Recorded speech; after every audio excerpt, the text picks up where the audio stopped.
Turkey's president directly calls out the West at the United Nations General Assembly, saying their values are dying in Gaza. How will this criticism be received in Western capitals? And how are other leaders addressing the world's most pressing issues at this year's UNGA? I'll break that down and more here on Straight Talk.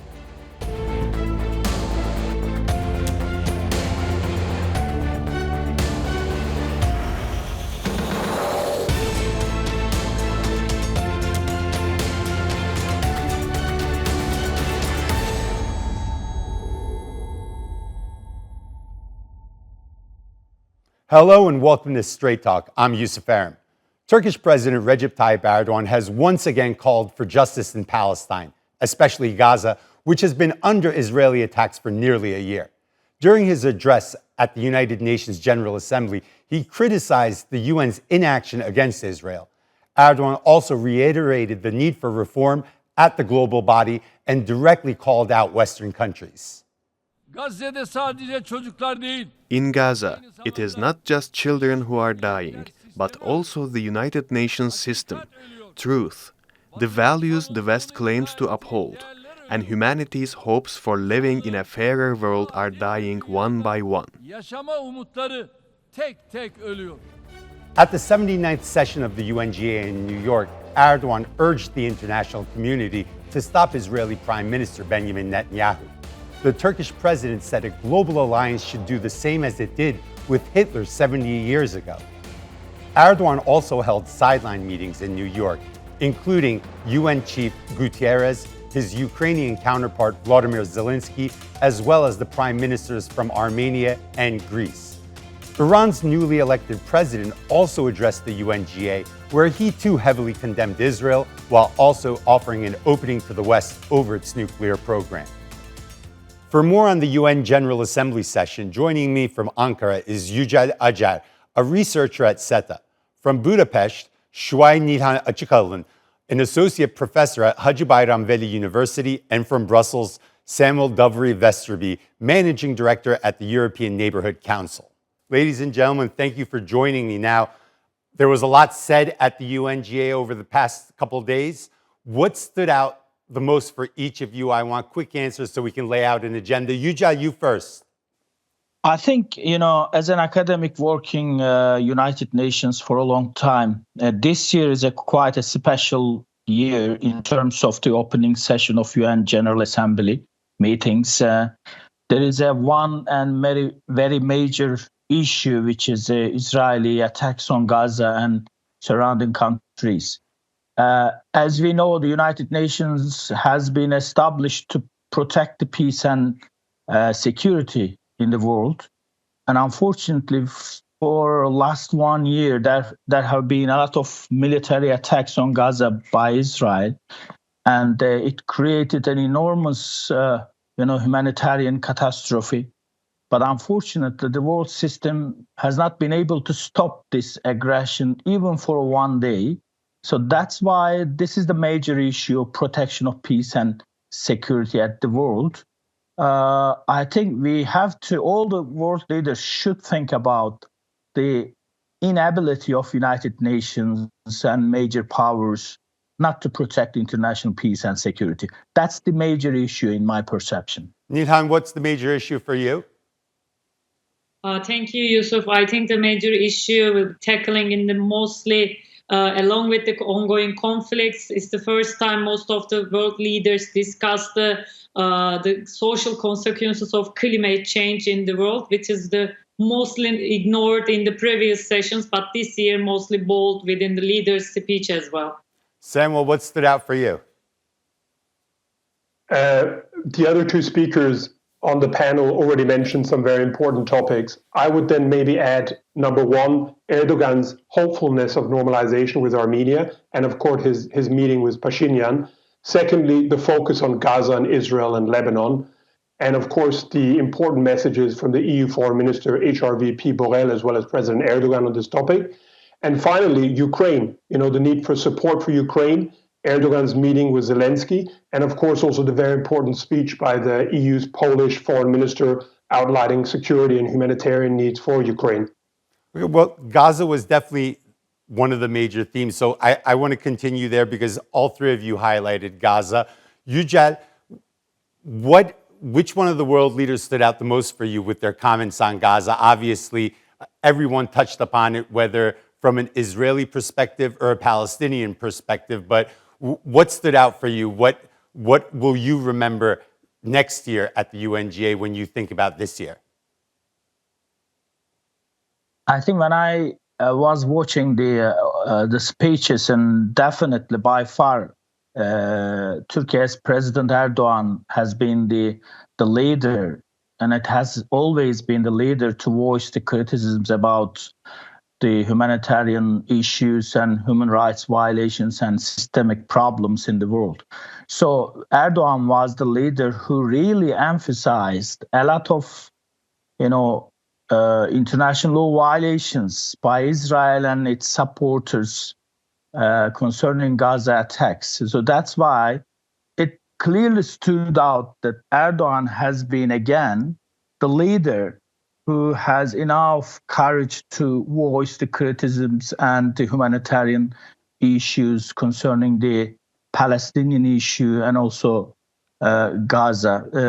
There is no doubt that there have been a lot of merits in the Erdoğan speech concerning Gaza, because he mentioned a lot of, humanitarian catastrophic elements in the issue, like the number of civilians killed by Israel, and also the world leaders' inability to stop Israel on the one hand. On the other hand, some countries, he voiced that some countries has been supporting Israel despite these humanitarian catastrophe. So that's why these issues are quite striking for world community, and then by far Erdoğan has been the leader again, voiced the criticisms. He definitely had a very strong speech at the rostrum, also very, very nuanced. I want to take a listen to what the Turkish president said very quickly. Bizim ülke ve millet olarak, As a nation and as a country, let me say it openly, we have no enmity towards the people of Israel, just as we oppose targeting Muslims solely for their beliefs. We also stand against anti-Semitism in the same way. We are against the massacre policies of the Israeli government. karşıyız. Very, very nuanced part of his speech right there, separating the Israeli people from the Israeli government and making a distinguishing identification between state and government. Nilhan, what are your thoughts on what you just listened to?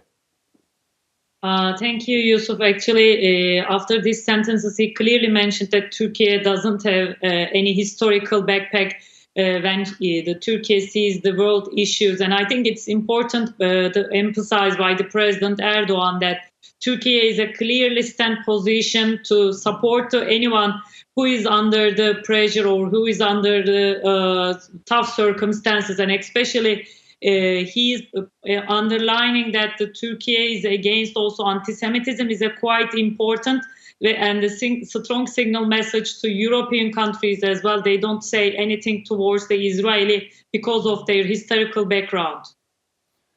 Samuel, Lebanon was talked about a lot as well. A recent attack involving pagers and walkie-talkies made a lot of headlines, and since then there's been a lot of airstrikes inside Lebanese territory, especially targeting Hezbollah.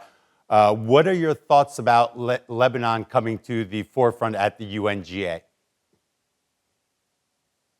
I just want to maybe just add one small comment about Erdogan's speech, or the snippet we just listened to, because it's good to hear that in his speech there was that nuance between the government and the rest of the people, because there's been a lot of criticism in the past about the trade embargo not differentiating between government and people, especially within the business community. So that's very, very good to hear. With regards to Israel and Lebanon, I mean, at least the EU's point of view is quite clear, which is that indiscriminate attacks are absolutely should not be allowed, and that has to be monitored very, very carefully. And there's of course a danger of that happening. Now, that said, I think it's also very important to remember the context of where Hezbollah's origins come from, in many ways trained by Iran and with a lot of influence from Iran, at a time in which Russia and Iranian security accords are being signed only last week, circumventing Turkey in many ways, it poses a lot of real questions with regards to where does Turkey and the EU place itself in this geopolitical game. Where does Turkey and the EU place itself, especially the EU being in Brussels and following the European Union very closely? What are your thoughts on that, Sam? Well, I think it's a very, very delicate balance. I think on one side, one can not deny that there is a humanitarian catastrophe happening in Gaza, especially. And when you look at the foreign minister, HRVP, and all the EU commissioners in general, they are very vocal about the disaster that's happening there. At the same time, whether it's Arab countries or it's Turkey or whether it's EU countries or other countries around the world that have a relationship with Israel and understand some of the disruptive factors of the Islamic Republic of Iran in the region, the picture becomes more complicated. Yujab, one of the big concerns, especially leading up to the UNGA, following the attack in Lebanon and strikes in Syria, Iran, also Yemen as well, is the expansion or the contagion of this conflict in Gaza spreading out to the region. How lively is this concern? How is this a real possibility that we could see a regional war? I think there is a great possibility that the conflict could be, extended to other parts of the region. That's quite possible. And I think the main reason is, again, the Israeli attitudes. Israel has been using Hamas attack as a reason to continue for about 1 year to attack a very small part of the Palestinian territory, Gaza. A lot of people have been killed and the aggression is still continuing. What Israel has been trying to do in recent months is to encourage the surrounding countries to get involved into the conflict, to create a reason, actually, to attack to these countries. The Israeli administration has an idea of, from their perspective, clearing the region from the elements that they are not really happy about. So that's why I see a very strong possibility that Israel is trying to extend the war to encourage to agitate the surrounding countries like Lebanon and Syria and maybe Iran into the conflict. And so the Israel is going to use these attacks from the other sides as a reason, as a justification in commas, justification to extend the war. So in order to accomplish their own plan of clearing the elements. So that's why other countries, especially the United Nations Security Council, should do something about to isolate the military conflicts now that's happening in the Middle East. Or other major countries have a responsibility to protect the international peace and security, the major powers in the Security Council.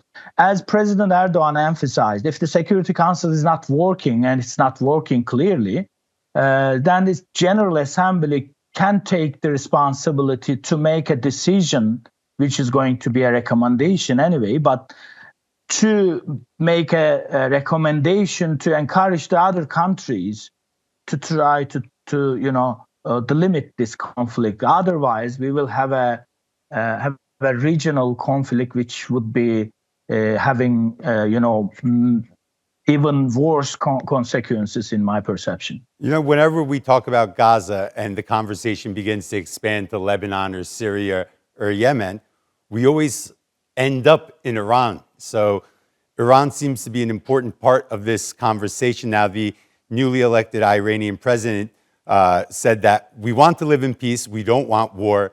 It's Israel that seeks to create this all-out conflict. Nilhan, is it Israel that seeks to create an all-out conflict, or is Iran more than happy to join in an all-out conflict and have chaos in the region? Well, Yusuf, after the 7th of October, the dynamics have been different. But if you look over the major picture, the conflict ongoing between the Israel and Iran in last 50 years, it seems that the both sides never do something related with the bringing up the peace. But especially in last 3 months, obviously, the 7th of October and later events entered a new phase that have unfortunately potential to create a regional crisis. And Iran became a major part of that kind of crisis, especially that latest attack by Israel. But I can say that it's not easy, and it's not one the flip of the coins one side. And it seems that the new president in Iran tried to come up to a new approach, but we will see how it will be sustainable and how it will take a support from the also the superior leader in Iran. Samuel, now Gaza was headlining at the UNGA, but there's another conflict that has been going on for 2.5 years, war in Ukraine. One of the things that the Turkish president touched upon during his time at the rostrum, he said that we are very far away from a just peace. Has Ukraine been forgotten, and are we really far away from a just peace? Well, I don't think that Ukraine is forgotten at all. In fact, there was a very interesting meeting, or several interesting meetings with the Ukrainian President Zelenskyy and many other foreign leaders, including also Erdogan as well as Biden and many others. The question, of course, is peace at what price? Hundreds of thousands of people have died. About 20% of the sovereign territory of Ukraine is occupied illegally by Russia, recognized by most countries around the world, including, of course, Turkey as well. And of course, there's a narrative in Moscow, which is, the security arrangement and threat was high, and we reacted as a consequence. But the reality is that when you ask in any opinion poll, the majority of Ukrainians today, they say, we are not interested in being part of a less than 15,000 euro GDP per capita Russia. We want to be with the EU, 50,000 plus GDP per capita. We want to have security guarantees so that, for example, the Budapest memorandum in the 1994 agreement, which promised Ukraine to be protected in return for taking away nuclear weapons, would be respected, something which it never was, especially when Russia invaded. So it's very, very difficult to imagine that the Ukrainians will jump for peace right now because of all these issues. At the same time, without a doubt, there is a potential of a new administration coming in the United States who is more geared towards a peace agreement. But I think even under a potential Donald Trump administration, it's difficult to imagine a peace agreement which totally disfavors Ukraine. I mean, half of, if not more, of the European Union and many of the other European countries, including even Turkey, might have some issues with that along the way. Samuel touched upon a very good point and also asked a good question. Peace at what price? And the possibility of former U.S. President Donald Trump returning. Yücel, what would the price of peace be, and what would a potential Donald Trump presidency, how would that impact the war in Ukraine? Actually, the possible Trump administration would have a different effect on the Russian-Ukrainian conflict. If we look at the statements by Trump in the election periods, we can say that I think that would be a significantly different approach from the United States side to stop the conflict, actually. Trump has always been saying that if he were a president, then there would be no Russian aggression. Somehow settle the issue in order to, prevent a war. So taking this statement as a genuine statement and a serious statement, then we would be able to observe that the Trump would try to stop the war.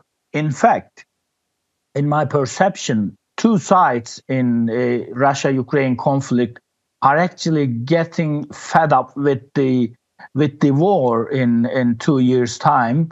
In recent 2 years, two sides have been fighting enormously, using the enormous amount of sources and now the Western side is actually is getting a bit fed up with these expenses on Ukraine. So I think it's the right time to be able to stop the conflict, at least with a ceasefire, then negotiate a possible lasting peace settlement. And I think if Trump comes, then I would expect from the Trump administration that their major aim is going to be to stop the war as soon as possible and negotiate. And I believe that the Russian side is ready to stop it, and then as well as the Western side is also not really willing to continue the war. Okay. Well, we talked about the war in Gaza. It's about to enter its first year, tens of thousands dead. War in Ukraine, 2.5 years, hundreds of thousands dead. When we look at the frozen conflict in Syria and Libya, we're talking millions dead together in those two conflicts, and potential conflicts that could heat up at any minute, whether it be Taiwan, whether it be Kashmir, or throughout the world, many potential frozen conflicts. Now, UN Secretary General Antonio Guterres said, without reform, fragmentation is inevitable and global institutions will become less legitimate, less credible, and less effective. This kind of reminds me of Erdogan's 2016, "The world is bigger than five" speech calling for reform. And we've been seeing a snowball effect of more and more leaders calling for reform. Nilhan, is it time to reform the UN finally? Are we going to see a more mainstream movement at next year's UNGA? Yusuf, actually, it's almost late for the reforming because, as you said, that President Erdogan first mentioned about the world is bigger than five and the UN needs to be reformed is almost 9 years. And within this 9 years, finally, this year and last year, we heard from the American President Biden also underlined that UN need to be reformed. I think thanks to the Turkey's effort in this respect in last 9 years, most of the countries come up with their own argumentation how the UN will be reformed, and I think it's a huge and motivation and movement in last 9 years because when Turkey started, there was no any other country supported Turkey's position, but right now, including South Africa and most of the countries have at least a clear idea that okay, UN should be reformed. But the point is how. It's an important point, but it's also important and vital. It has started to be discussed. We will see in the upcoming years how the UN will have a reform process, but it's not easy, of course, if you look over its structure and the legal framework. But also, it should be also see that the UN has been already ineffective in most of the conflicts and also other global issues like the poverty, inequality, climate change. So in this respect, ineffectiveness of the United Nations will have the domino effect on other international organizations, and it turns to be a new chaotic age in international system. Samuel, 54 African nations, not a single member on the Security Council, not a single member from South America, not a single Muslim majority country on the Security Council. Has the power dynamic shifted it enough since World War II that it's time to make the Security Council, at least the permanent members with veto power, more inclusive, to include some of these countries, to include a newer power dynamic? I think it's a very fair point, and you need to look at the Security Council. I mean, what does Russia think about that? What does China think about that? What does the United States think about that? In general, these nuclear powers have a tendency to want to grab on to what they have and not always to share. And when you look at, for example, countries around the world, whether it's Spain or Turkey, Brazil, Poland, Kazakhstan, India, and many other countries, these are countries that have expanded a lot over the years. They're countries that have not been represented so much in the UN. And the European Union has tried a lot over the years, especially through German efforts, to try to get multilateral groups observer status under the Security Council, to give more credit, to give more power also to the General Assembly and other institutions under multilateral governance. Unfortunately, we're at a time in which multilateral governance, especially when it comes to China and the United States, is not as popular anymore. But I think countries like countries like Germany and Turkey and other, let's say, so-called medium-sized countries are very interested in this model. Yücel, Sam, Nilhan, thanks for joining me. That was a great discussion.